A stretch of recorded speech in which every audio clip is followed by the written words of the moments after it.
Now, NBC5 investigates complaints and concerns about close calls and communication issues at LaGuardia Airport date back decades before Sunday's deadly collision between a jet and a fire truck. So this is what our NBC5 Investigates team found by digging through safety reports that were made by pilots and by air traffic controllers. NBC5 investigative reporter Bennett Haberly is here and has been going through all of those reports throughout the day today. Bennett, what'd you find? Yeah, Stephen Allison, we looked at these anonymous complaints filed with NASA that chronicle a recurring theme, that LaGuardia is a smaller airport with heavy congestion and at times heavy radio traffic.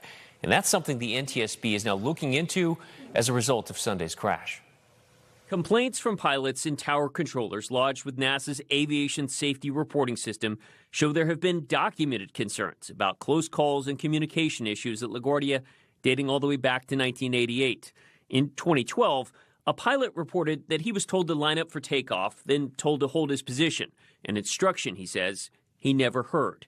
Writing, tower controllers at LGA try to move a lot of traffic. Sometimes they talk almost nonstop and very rapidly, which is the case in this instance. We never received the message. This controller's workload was very high, and he was trying to do about 4 different things at once.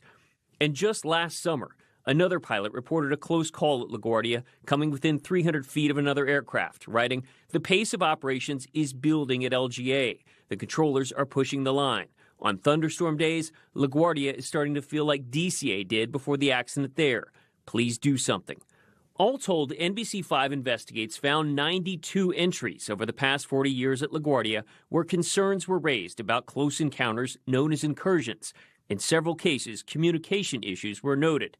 The figure is a bit higher than similar-sized airports like Minneapolis and Detroit, but there were far fewer complaints at LaGuardia compared to large airports like O'Hare. Because there are multiple layers of defense built in to prevent an accident.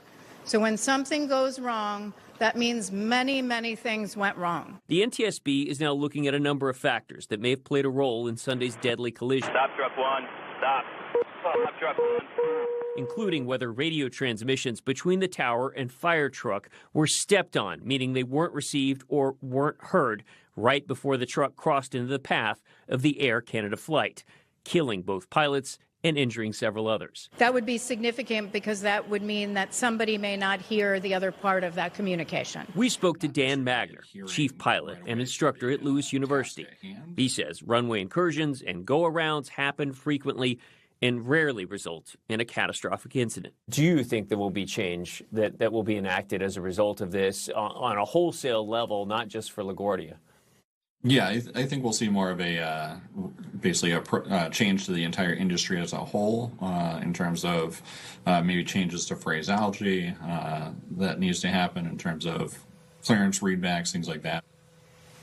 And related to Dan's point about the frequency, we checked the FAA data. There were 1,600 runway incursions during the past year. Those are the incidents where those aircraft just come too close to one another. That figure has been pretty consistent over the past decade. So far this year, roughly 400. That's up 10% from the same time a year ago. Wow.